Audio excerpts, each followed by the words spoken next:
Hola, ¿qué tal? Muy buenas.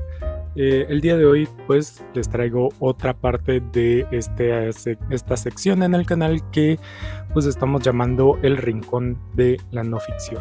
Estos videos en los que vengo a compartirles mis lecturas un poco más teóricas, ensayos y este tipo de cosas que no suelo comentar directamente en mis videos. Ya saben que yo suelo concentrarme más en el análisis de ficción, pero pues uso toda la no ficción para pues, sustentar mis argumentos al momento de analizar o criticar. Entonces pues siempre recuerden, este es un apartado de más que nada de conversación. Les voy a comentar todo esto, pero no tomen mi palabra como pues el término final. Siempre pues les invito a leer ustedes los textos originales para tener una idea más clara de lo que dicen. Pero bueno, déjenme abajo en los comentarios siempre sus opiniones, ya sea del formato de estos videos, de los videos de esta sección, o pues también de las lecturas que hice. En este capítulo vamos a tener el Manifiesto Comunista de Karl Marx y Friedrich Engels y La expulsión de lo distinto de Byung-Chul Han. Pero nada, yo soy Jack y esto es Project Dragonfly.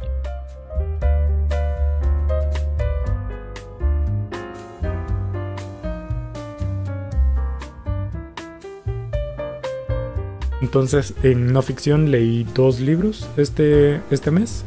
2. Entonces, eso les voy a estar comentando. Y el primero es... Chan. Oh, por Dios, el Manifiesto Comunista. Oh, por Dios, ¿qué estás haciendo? Oh, pinche comunista. ¿Por qué leí este libro? Antes de que me salten. Por Dios, no sé, es solo un libro. Lo leí porque estoy participando en un taller de introducción a la filosofía. Entonces, pues una de las lecturas era el Manifiesto Comunista y pues es probablemente el más breve y accesible de todos los que estamos viendo en el taller, entonces lo pude leer de inicio a fin. ¿Qué decir del Manifiesto Comunista? Vamos a hablar de él desde una perspectiva más literaria. Después voy a hacer unos comentarios más desde el punto de vista político, principalmente por lo que comenté en Orlando de Virginia Woolf, más antes en el directo. Entonces, ¿qué tiene el Manifiesto Comunista? Pues, literariamente hablando, es una maravilla. ¿Por qué? ¿Por qué estoy diciendo esto? ¿Qué tiene que ver? ¿Por qué? ¿Qué es un manifiesto? Básicamente, comenzando por ahí. Manifiesto es poner en manifiesto, es decir, mostrar, exponer a las demás personas qué es lo que estás haciendo. O sea, un manifiesto pone en claro cuáles son los valores y las direcciones de cierto movimiento. Es decir, puede ser el manifiesto surrealista, creo yo, también tiene un manifiesto. En este caso es pues, los valores y la dirección que va a tomar el Partido Comunista y que todos los partidos comunistas deberían de tomar. Eso quiere decir que como manifiesto es un texto puramente público, es decir, uno que tiene que llegar, o no público, sino masivo, tiene que llegar a la mayor cantidad de personas para que estén enterados de qué es lo que conlleva todo esto, ¿verdad? Cualquiera que se quiera aproximar o cualquiera que quiera saber tiene que tener el acceso a pues, este texto y por lo tanto es bastante simple en su lenguaje, es fácil de entender y es o sea, tiene que tener un aspecto propagandístico también. Como digo, también es bastante breve. ¿Por qué digo que todo esto lo hace muy bien? Pues porque en sus 80 páginas trata 1. La historia de por qué es que nace el movimiento comunista, por qué es pertinente tener un movimiento comunista.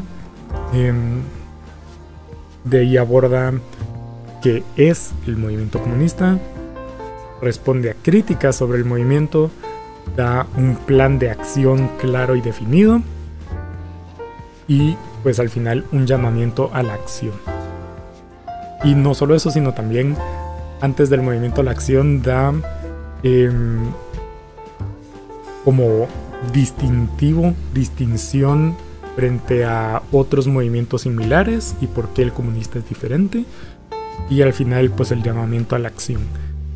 Es decir, obviamente hablando independiente de la política, el texto es muy efectivo en su naturaleza, es decir, condensa mucha información útil y como directa en un texto muy breve.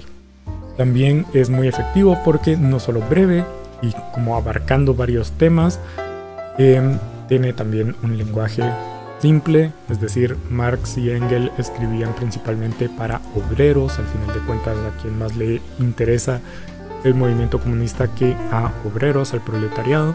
Entonces escribían con un lenguaje bastante sencillo, sin necesidad de adornarlo, sin necesidad de muchas cosas extrañas.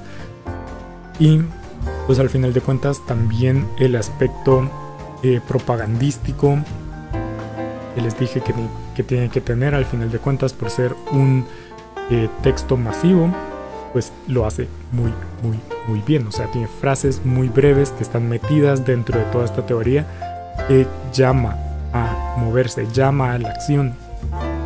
Como una frase que me dejó así como wow, que decía que los capitalistas producen las armas que los van a matar y educan al proletariado que las va a empuñar y les va...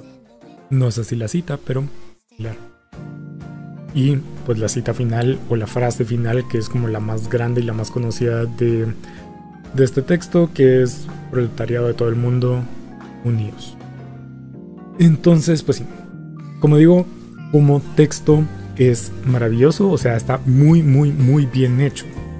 No maravilloso, sino digamos muy bien hecho, para ponerlo en una forma un poco más parcial, digamos. Como digo, ahí está. No sé, para mí deberían leerlo, a pesar que no como sean propensos o no estén del lado tan izquierdistas, digamos.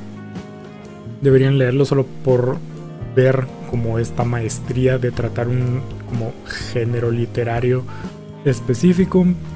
Pero sí, no sé. Aparte también tiene muchos aspectos importantes, o sea, ¿por qué lo leímos en una clase de filosofía, verdad? Y es puramente porque dentro del texto se pueden encontrar como esas líneas de la filosofía de Marx, que Marx pues, se puede clasificar como filósofo, y como claramente cuáles eran sus posturas, ¿verdad? Se puede ver como la dialéctica materialista, la dialéctica histórica, el materialismo histórico y ese tipo de cosas, por lo que pues fuera del ámbito político también es un texto bastante pertinente. Menciones a la parte política que quiero hacer, simplemente para como centrar como lo que decía Virginia Woolf en Orlando, que, repitiendo, hay un fragmento en la que pues llega la revolución industrial, en la que pues eso, dice Virginia Woolf que los hombres y las mujeres se separan y pues las familias se separan y la mujer termina siendo como productora de mano de obra. Esto lo dice directamente el Manifiesto Comunista dentro de estas como alegatos que Marx y Engels buscan como desmentir sobre el Partido Comunista. Le dicen uno que de hecho todavía se escucha actualmente y que de hecho es muy interesante esa parte, porque también refleja cómo actualmente todavía se usan críticas que se usaron en época de Marx y Engels y que ellos ya contestaron. Entonces como muy extraño. Pero es básicamente esta de la izquierda quiere destruir la familia. Y Marx y Engels dicen, primero que nada, quienes lo están haciendo es el capitalismo, porque como dice Virginia Woolf también, como los hombres tienen que trabajar, pues los alejan de su familia y entonces rompen así la familia. No puedes pretender que sea eso una familia más que de nombre, si no pueden convivir juntos por culpa del trabajo y cosas por el estilo. También habla de el rol de las mujeres en una sociedad capitalista, que también lo aborda Engels en su libro de El nacimiento del Estado, la propiedad y la familia, si no estoy mal, libro que no he leído, pero sé que trata o aborda hasta cierto punto este tema de que la familia se institucionaliza con el afán de, pues eso, ser una producción de mano de obra, en el que el rol de la mujer es puramente eso, producir mano de obra al futuro, que son hijos, básicamente. Obviamente más a profundidad, pero pues sí. Entonces sí, eso fue el Manifiesto Comunista. Tiene, como digo, aspectos literarios que están increíblemente bien. El tema político, pues personalmente yo sí voy de esta línea, entonces a mí me parece pertinente. Sí, es cierto que es muy viejo, obviamente, ciertas cosas que necesitan actualización, se podría decir, pero en base es muy pertinente y también refleja la importancia del pensamiento marxista en la como lucha feminista y la lucha LGBT, y da como digo, esta visión histórica de cómo muchas de las críticas se hicieron en su momento y se siguen haciendo, aunque ya las hayan respondido hace mucho tiempo. Siguiente libro de no ficción que leí, siguiente ensayo, es este de aquí, La expulsión de lo distinto, de el filósofo surcoreano alemán Byung-Chul Han, que es el segundo libro de él que leo. Esta vez, pues como digo, es La expulsión de lo distinto. ¿Por qué leí este? Porque Ricardo Carrión lo recomendó. Aparte que Byung-Chul Han sí me ha parecido interesante. No he podido leer los libros de él que más me interesan, que son La muerte del Eros y La sociedad del cansancio. Pero, pues como digo, ir leyéndolo poco a poco está bien. ¿De qué trata La expulsión de lo distinto? Pues básicamente habla, como la obra de Byung-Chul Han, sobre la tecnología y cómo ha afectado nuestras relaciones sociales. En este caso habla puramente de cómo el aspecto tecnológico de nuestra vida, todo lo digital, ha ido sacando poco a poco el rol de lo distinto. O sea, ya no existe el otro, sino existen solamente el yo. Y cómo se vuelven como estas cámaras de eco en la que al final de cuentas la única voz que se repite es la nuestra, sin que haya ya una otredad. Esto hablando otredad desde como aspectos más amplios, digamos, como una persona como distinta a mí. También de aspectos más físicos como la voz o escuchar, la mirada. También habla de que también con eso se le ven los añitos, que aunque haya sido publicado en 2016, es decir, a unos 7 años, ya ha cambiado mucho, porque habla de la mirada Skype, que es justamente esto que está pasando ahorita, en la que estamos teniendo una conversación pero no estamos teniendo como contacto visual, que Byung-Chul Han pone como importante dentro de las relaciones interpersonales y de establecer al otro, porque yo estoy viendo mi pantalla, entonces no estamos teniendo realmente contacto físico o contacto visual, y para cambiarlo tendría yo que estar viendo directamente la cámara. Pero si estoy viendo la cámara, en caso de una llamada de Skype o actualizado de Zoom, si estoy viendo la cámara, no los podría estar viendo ustedes a sus ojos, porque yo estoy con los ojos en otro lado. Entonces hace todo un desfase, y pues habla de cómo este estilo de hiperindividualismo, de como cámaras de eco, terminan como destruyendo a la persona, porque al final de cuentas la persona se construye a partir de los otros. Como podemos regresar a Sartre y el infierno son los demás, y cómo nos construimos a partir de los otros. Entonces, si destruimos al otro, pues no tenemos nada que nos construya a nosotros. Nosotros ya no somos nada.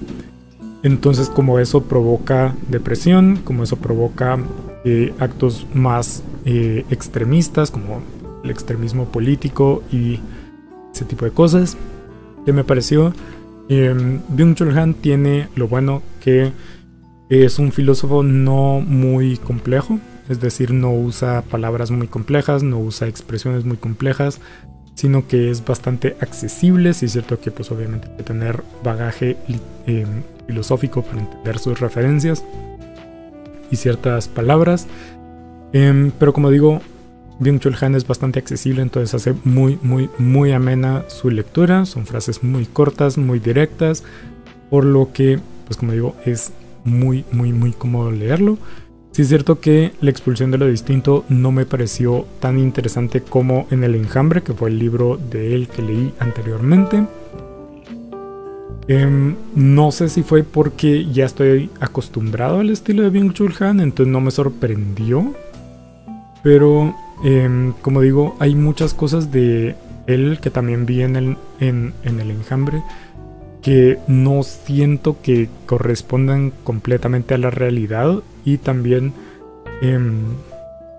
como digo, deja algo de lado ciertos aspectos tecnológicos que actualmente se dan por sentado, aunque tal vez en ese momento no, que puede cambiar. Es decir, la falta de interacción, pues tenemos directos, ahí ya hay una respuesta más pura, más directa, más humana, podríamos decir, sobre esto, ¿verdad? Sobre la relación interpersonal a partir de la era digital. Pero no sé, en general me parece muy interesante Byung-Chul Han, y ahí está. Y pues sí, aquí nos vamos, aquí lo vamos a terminar. Ya, nos vemos en la próxima.